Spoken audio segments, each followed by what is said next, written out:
Welcome to Worship That Walks, the program where faith meets everyday life.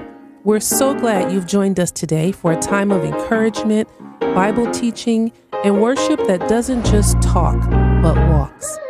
And now, here's your teacher and host, Pastor Sheridan McDaniel. As we close out our series on Who Are You Listening To, I want to talk today from Exodus chapter 32. I will read verse 1, but in your own time, I pray hopefully today you will read the entire chapter of Exodus 32. But here in verse 1 it reads, "Now when the people saw that Moses delayed coming down from the mountain, the people gathered together to Aaron and said to him, 'Come, make us gods that shall go before us. For as for this Moses, the man who brought us up out of the land of Egypt, we do not know what has become of him.'" It's interesting here when they say the words, when they saw. When they saw. How they saw was very critical. And how you and I see what we're facing, what's ahead of us, what we're dealing with, it is very critical. As believers, there are two ways to look at what's happening in our life.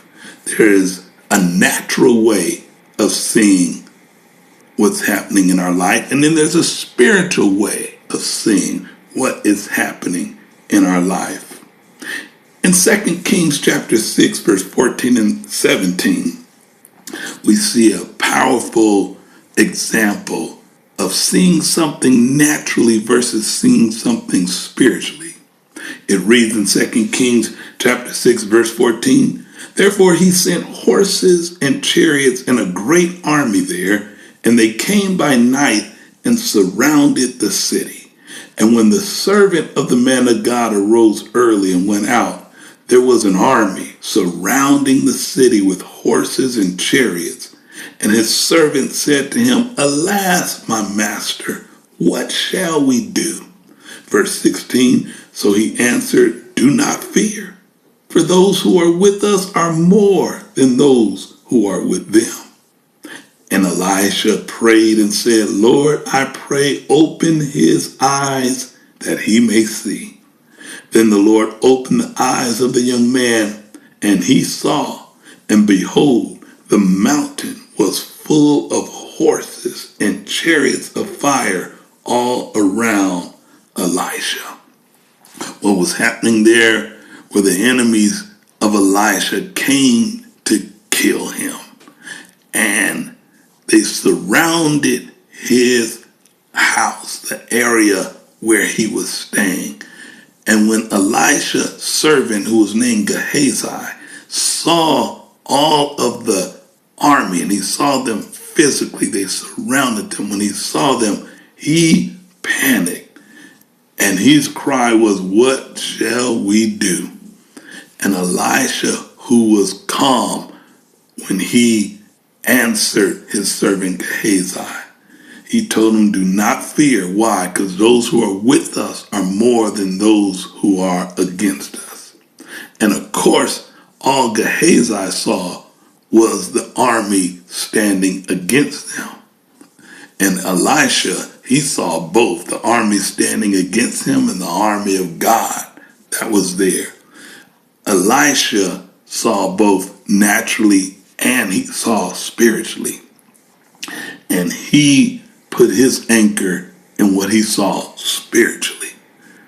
And then he prayed for Gehazi, for the Lord to open his eyes so that he too could see what was happening spiritually and don't rely on what he saw naturally.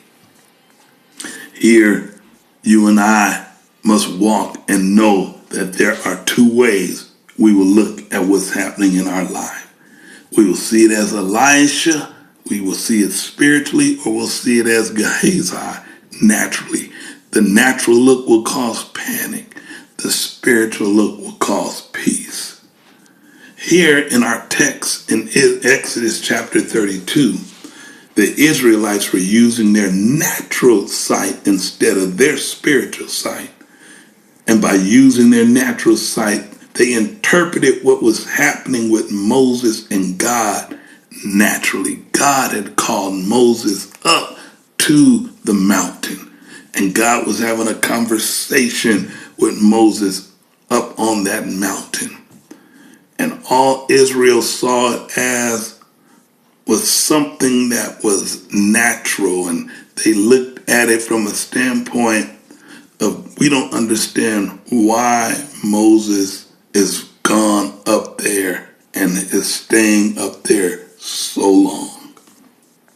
By using their natural sight, they interpreted what was happening with Moses and God. They discerned it, they viewed it, they filtered it through a natural mindset. And by viewing the situation they were in from a natural place, they defined it as delay. That Moses is taking too long. That Moses was delaying with his time up there on the mountain, and this delay that they looked at it as, this delay of coming down, it sent them into a place where they would begin to walk in disobedience.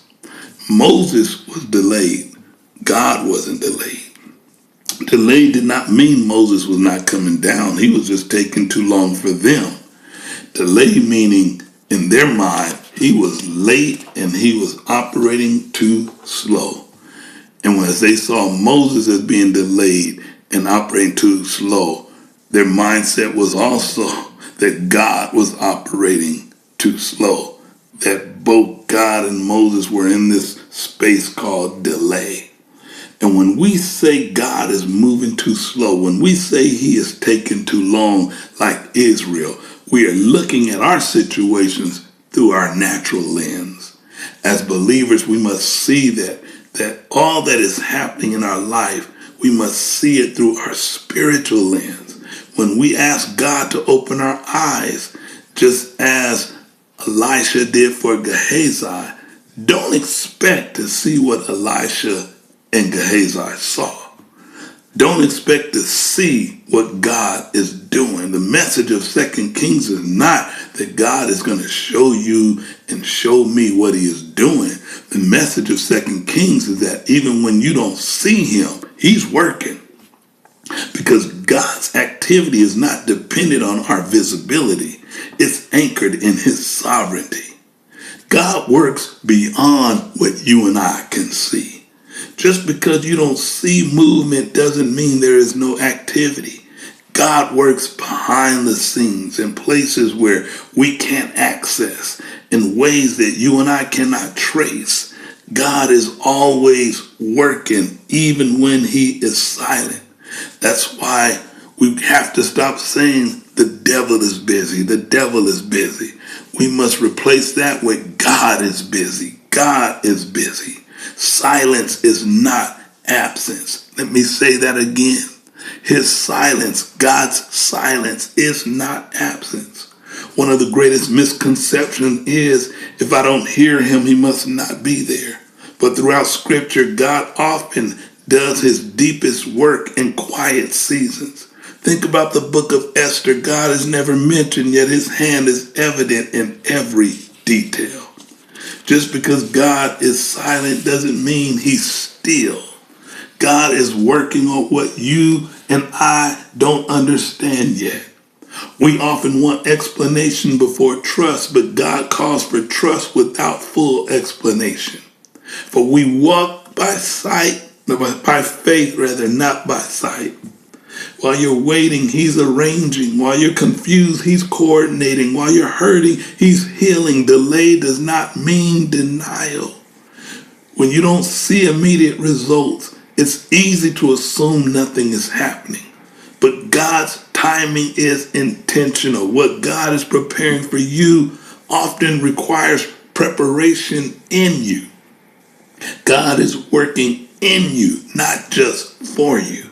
Sometimes the greatest work God is doing isn't around you, it's within you, developing patience, strengthening faith, deepening trust, Before God changes your situation, he often changes you. Evidence isn't always visible, but it's always present. You may not see it now, but later you'll look back and realize doors were being closed for your protection. Delays were setting up alignment. Pain was producing purpose. You don't always see God in the moment, but you'll recognize him in the memory. Faith trusts God's work without needing proof. Real faith says, I don't see it, but I believe it. I don't feel it, but I trust him. I don't understand it, but I'm standing on his word. God does his best work in places you can't see and in seasons you don't understand. If you can see everything God is doing, it wouldn't require faith. You don't see God working, don't assume he stopped. Assume he's working deeper than your eyes can reach. Because the same God, as we said last week, who works in the light is still working in the dark. When they saw that Moses and God were moving too slow, the Israelites decided to make something to replace God. Let me say that again. When the Israelites saw that Moses and God were moving too slow, they decided to make something to replace God. That's the danger of not waiting on God. When we choose not to wait on God, we make the poor decision to replace God with something or someone else. When you sit in the place of delay, you begin to make decisions not based on faith. They said in verse 1, we do not know what has become of him, speaking of Moses. They were listening to the voice of delay and doubt, and they made up in their minds, we do not know what has become of Moses. He's gone up that mountain, and we don't know what's happened. They made something to take the place of God because they did not know what was going on. Not knowing what God is doing is one of the greatest tests of our faith. Because God's activity is not dependent on our visibility. It's anchored in his sovereignty. And some of you right now are facing a situation, and the truth is you do not know what is happening, what God is doing, what is going on. But I need you to know God works beyond what you can see and understand. Just because you don't see movement doesn't mean there's no activity. God works again behind the scenes in places you can't access and in ways that you cannot trace. You and I must believe and trust that God is at work. The decision to replace God, it involved their wives, their sons, and their daughters. It was a personal decision that impacted the lives of their family and of others. The men were teaching their families when it gets difficult serving God, build a replacement.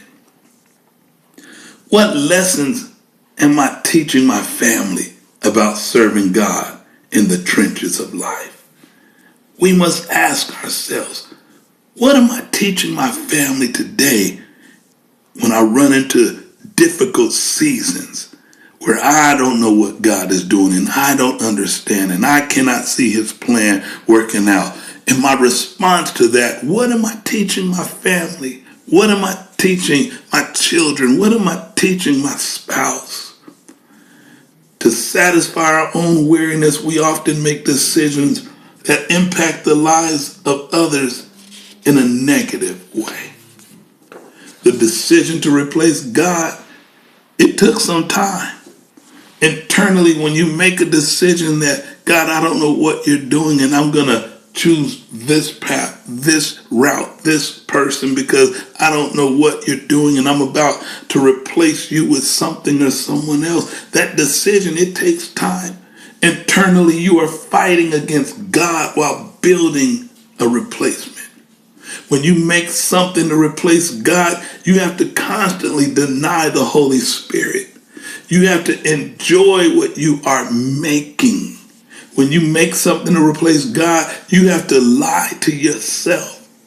That's what Israel did. They lied to themselves. They made a golden calf and they said, "This is our God, O Israel, that brought us out of the land of Egypt." They were giving credit to something else for what God did in their life. That happens when we start drifting away from God. Now all of a sudden, instead of "I'm blessed," I was lucky. My hard work did this. It just happened. When I drift away from God, I begin to use language like "I manifested this." And the truth is, I don't manifest anything. I go to God, I pray, and God does the manifesting. Israel, they lost sight of Moses. They lost sight of God. They lost faith in God in that moment because they said he's delaying coming down from the mountain. We don't know what has become of him. And so they said, "We're going to make a golden calf, and now this is our God." After making their replacement, Aaron said, "Now let's build an altar before this golden calf." And in the Bible, the altar is a place where we worship, where we give ourselves, where we give of our resources, we give of our time and attention. It's a place of intimacy. I guarantee you, when we look at our lives today, our checkbooks will reveal the location of our altar, where we give most of our attention, time, intimacy, and our heart. That's where we build our altar.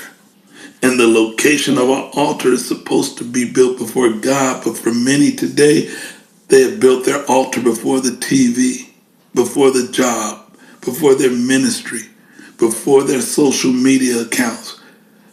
Many have built their altar before material things, before their personal plans, because that's where they spend the most of their time, attention, the most of their money. That's where they have placed their heart's affections.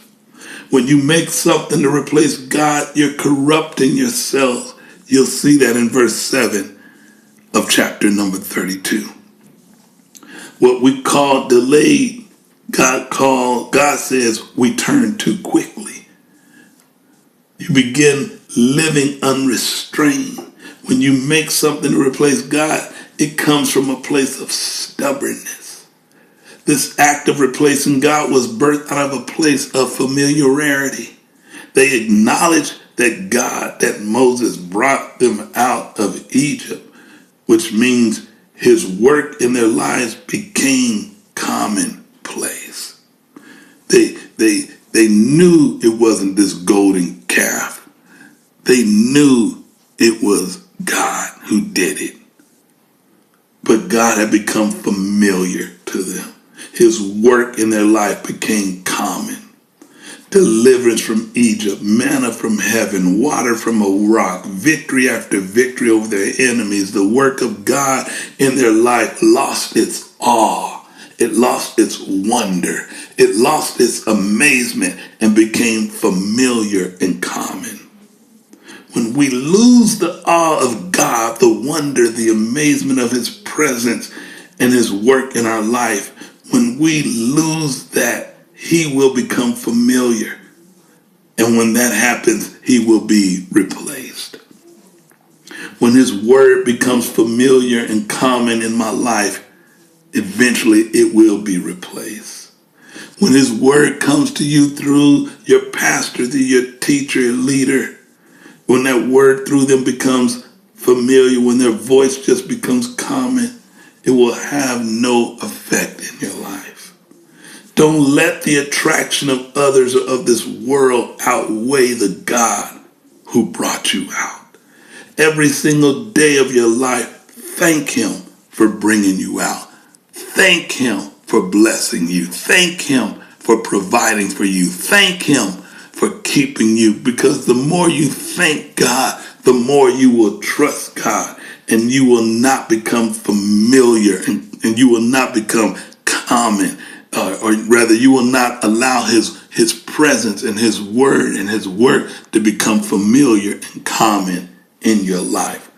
The more you thank him, he will stay in a place called awesome and in a place called wonderful. He will stay in that place called he's amazing to me. That's why the Bible instructs us in everything give thanks to the Lord, for it is the will of God. When you read verse 20 in chapter 32, it tells you and I how to get rid of a replacement that we put in our lives. And it says, this is what you do. And he told Israel, you burn this golden calf. You ground it down and you scatter it away from you. For you and I want that to become, stop listening to the voice of doubt and fear. Stop listening to the voice of replacement. For you and I, we must not allow those voices to control us and to guide us. That's our burning it, grounding it, and scattering it. We stop listening to it. And the way I stop listening to it is I turn my ear, my heart, to the voice of the Lord. I listen to him through his word. I become so sensitive to his voice as I stay in the word, because his word is his voice. And then when God speaks in my spirit, I'm so familiar with his voice through his word that I will be on the station called God's station. Because when I'm on God's station, I'm not on the world's station. I'm not on my own voice's station. I'm not on the station of the voice of the crowd. But I keep my ear to what I call God's station. And when I'm on his station, I'm hearing his voice. I'm listening to him. I'm trusting him. I'm rejecting the replacement gods that I set up in my life. I'm rejecting them, and I'm only hearing from the voice of the Lord. It is so important for us to only hear, as you just said, Pastor, from the voice of the Lord, because sometimes we tend to hear from other people. You know, we grow impatient, just like the people when Moses is on the mountain and they say, make us gods, who will go before us. And instead of standing firm, even when we know what to do, just like the people, Aaron listens to the pressure of the people, and it leads to the creation of that golden calf. And so all it took was listening to the wrong voices at the wrong time. And the people traded the voice of God for the noise of the crowd, and they let impatience and fear and pressure speak louder than their faith. And the result was compromise and consequences, just as it would be today for the same reason. So the question for us today is quite simple. Who are you listening to?